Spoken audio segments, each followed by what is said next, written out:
With all that's played out in the last 2 days in Ukraine, could we very soon see negotiation talks now between Russia and Ukraine? Both countries have showed an inclination towards dialogue. And according to Russian media reports, President Vladimir Putin is ready to send a delegation to Belarus for talks with Ukraine. This after Ukraine said it was ready to hold talks over neutral status, calling their decision a move in pursuit of peace, which essentially means that they won't go ahead with a NATO membership, which is what Putin is against. In a televised address, Putin called on Ukrainian forces to go ahead and overthrow the government and said there are certain nationalistic elements in the Ukrainian army staff with an agenda.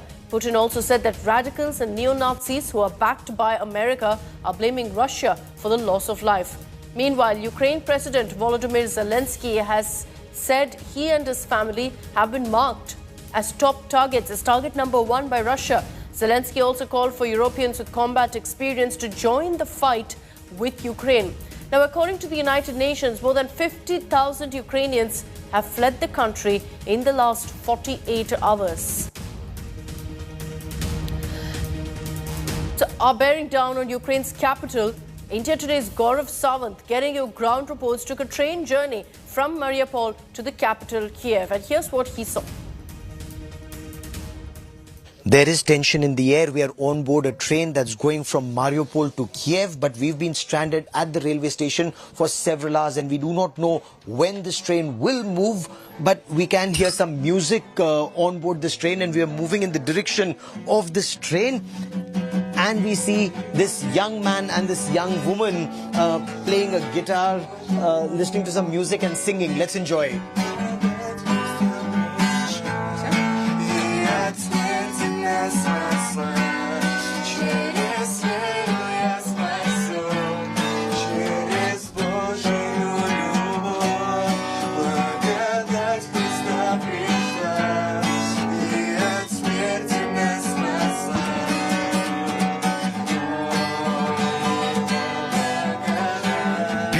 That's really very nice. What's your name? Darina. Daria. Daria, what do you do? Are you a student? Are you a singer? What do you do? A singer. You're a singer? Yeah. Brilliant. And what's your name, young man? Pavel. Pasha. Pasha. Your name is Pasha. Pasha, so are you a guitarist? What do you do? Are you a student? Guitarist. No. Guitarist and student. Guitarist and student. Guitarist and student. And what song are the two of you singing? What song? Здесь сейчас как будет? This now. Yeah? Yeah. This name. That's the name. This and now. Да. And this and now, right now, in Mariupol, outside there's shelling happening. Boom, boom, boom. Are you scared? Strange. This is very strange. This is very strange. Yeah.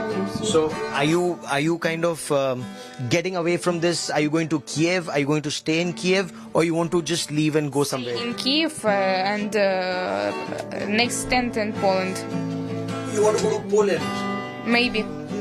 And are you from Mariupol? Yeah. Yeah. It's from in Mariupol. Alright. So you stay in Mariupol, you're going to Kiev, and from Kiev you want to go to Poland. Yeah. Will you come back or you want to just leave? Just leave. Just leave. Forever. Maybe. Or for a long time? Forever, maybe. In the entire train, there are people who are here listening to this music only because it just helps reduce the tension. There is palpable tension because one, there's bombing that's going on outside, and two, we still do not know whether this train will leave, and if it does leave, will it actually reach Kiev? With cameraman Pawan Kumar on board this Ukrainian train from Mariupol to Kiev, Gaurav Sawant for India Today. The focus right now is on what's playing out in Kiev because Russia is trying hard to capture the capital city. And unfortunately, since then, the skyline has been lit with Russian air defense systems, missiles, all of it going off. The Ukrainian capital, which witnessed massive traffic jams and panic-stricken citizens lining up outside ATMs and supermarkets. This was on Thursday. Yesterday resembled a ghost town.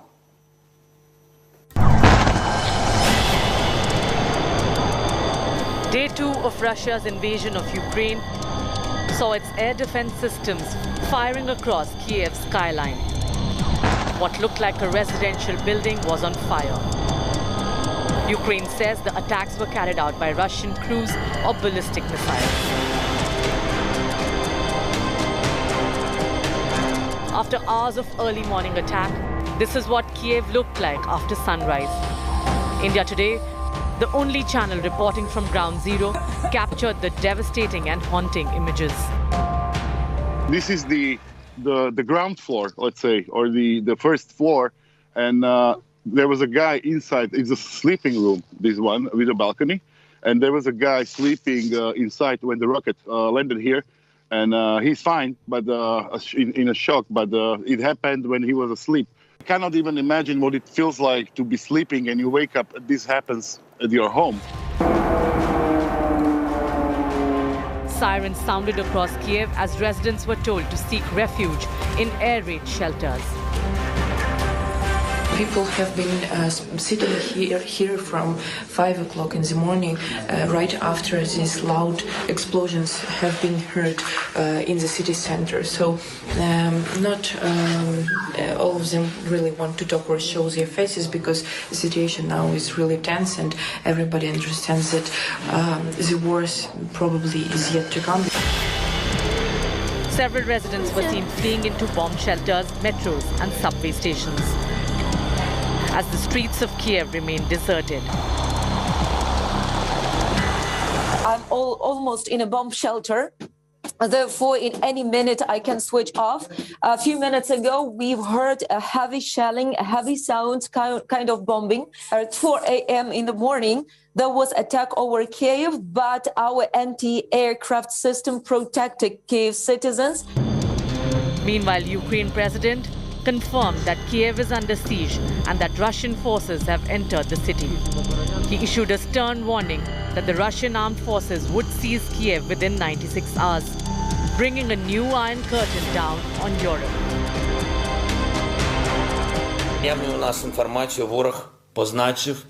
They have declared me public enemy number 1 and my family enemy number 2. They want to destroy Ukraine politically by destroying the head of the state.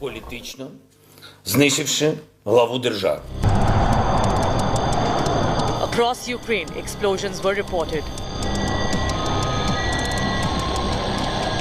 Viewers can hear this. This is Mariupol. You hear a series. Hear this sound.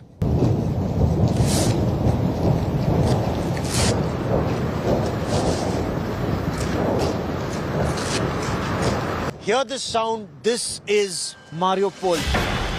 Russian tanks entered the port city of Odessa and wrested control of Chernobyl. With Gaurav Sawant in Mariupol, Maria Pysarenko and Jan Husar in Kiev, Bureau Report, India Today. So India Today has also accessed new satellite images. This is from the Russia-Ukraine border, captured a few days ago on the 24th of February. Satellite images show Russia has deployed armored vehicles, artillery as well as helicopters on the borders. And this is just 20 kilometers from the Ukraine border. These images show Putin is preparing clearly for a prolonged battle and is in no mood to step back. Russia has a very clear and precise strategy on exactly how to capture the capital and thereby the whole of Ukraine. Ankit Kumar gets you the details in this exclusive report.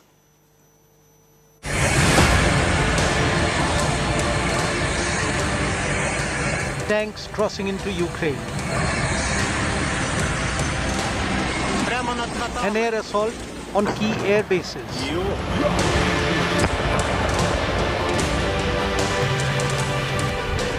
Warships afloat in the Black Sea.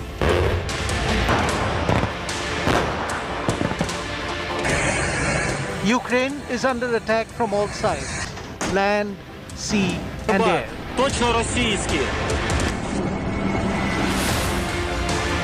India Today has accessed satellite images of what is being described as the biggest attack in Europe since World War II.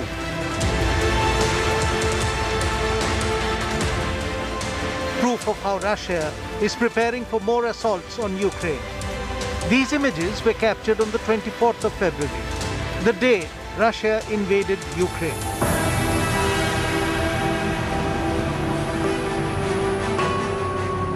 They show a new ground attack helicopter deployment near Tomarovka in Russia, 20 miles north of the border with Ukraine.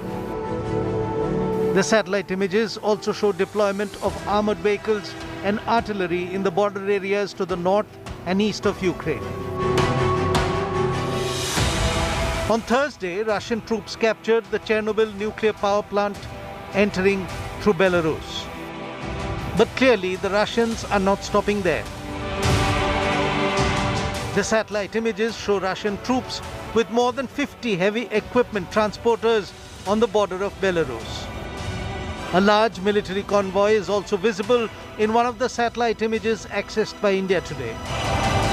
Russian convoy can be seen 6 miles east of the border, heading in a westerly direction towards Ukraine. What is evident from these images is that Russia is preparing for a prolonged battle. In fact, Russian forces even set up a new field hospital in 24 hours, 15 kilometers east of the Ukraine border. This report filed with inputs from Ankit Kumar for India Today. So in the last 24 or even 48 hours, Russia has gone all out in invading Ukraine. Military manpower clearly outnumbering Ukraine by more than 4 times if you actually look at the data. The Ukraine army, in a brave show of strength, is showing restraint with all its power. From the Ukrainian president to hundreds and thousands of civilians, the battle now is to save their motherland.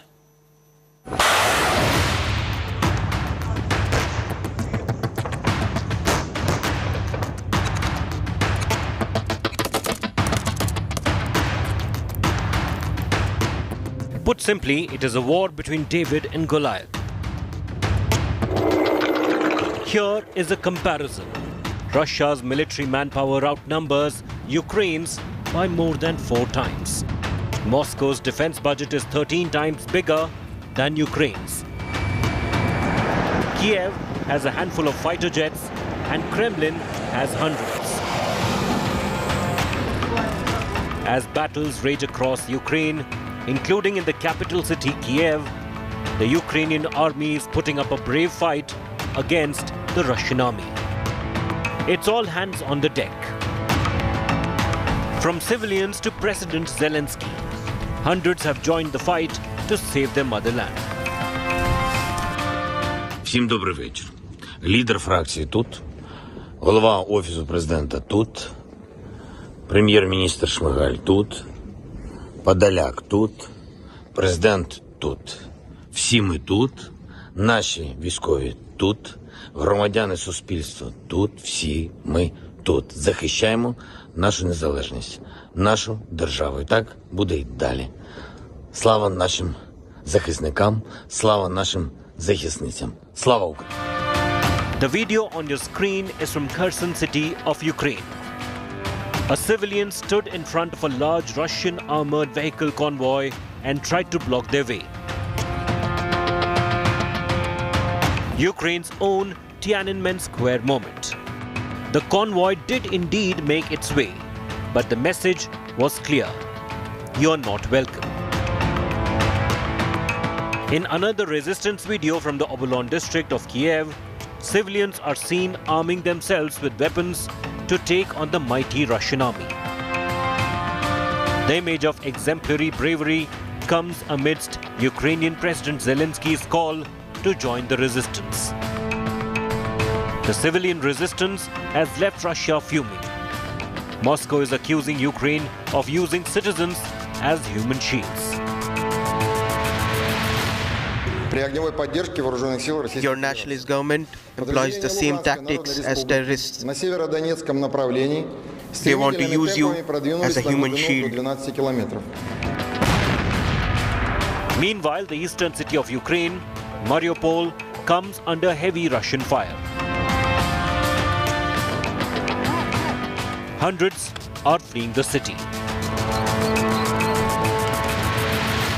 We are currently at the Mariupol railway station and the effort is to get to Kiev. Will that be possible? We still do not know. This train is meant to go to Kiev. This is the train that was supposed to leave about an hour ago. It hasn't left just as yet.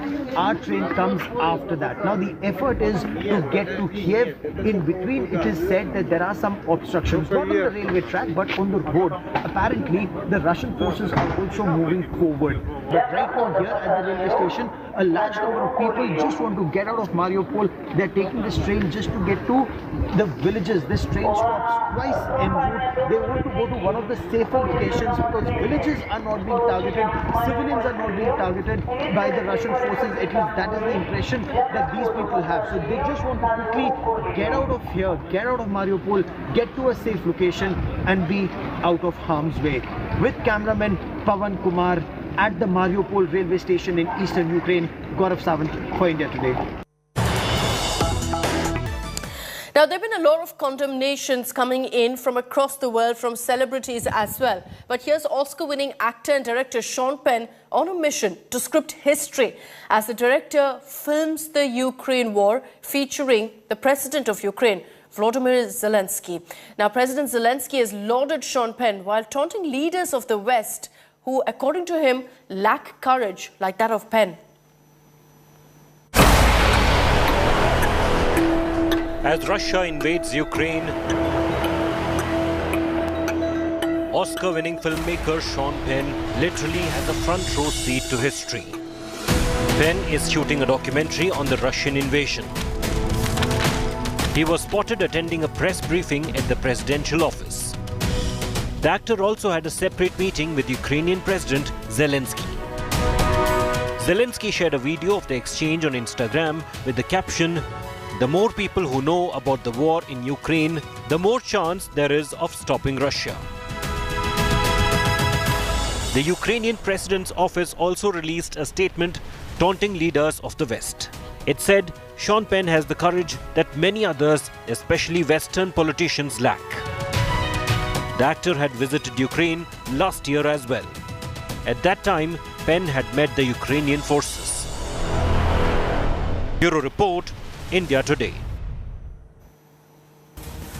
Welcome back. As we get you the latest ground reports and updates of what's playing out in Ukraine currently and all that's happened through the night, here's an interesting report of how this conflict has had an impact on the world of sports. The governing bodies of various sports across the world have either cancelled or postponed their major events to be hosted by Russia.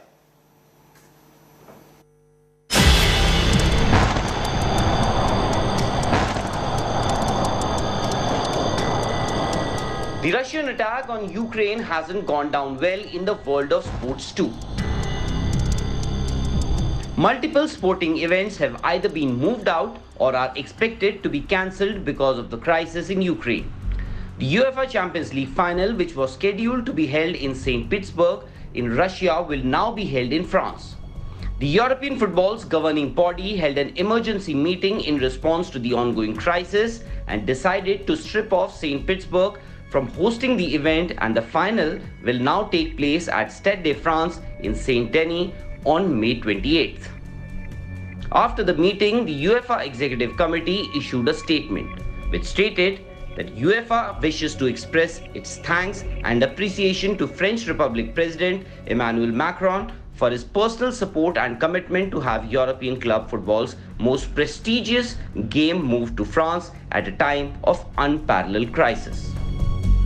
The governing body also decided that the Russian and Ukrainian clubs and national teams competing in the UEFA competitions will be required to play their home matches at neutral venues.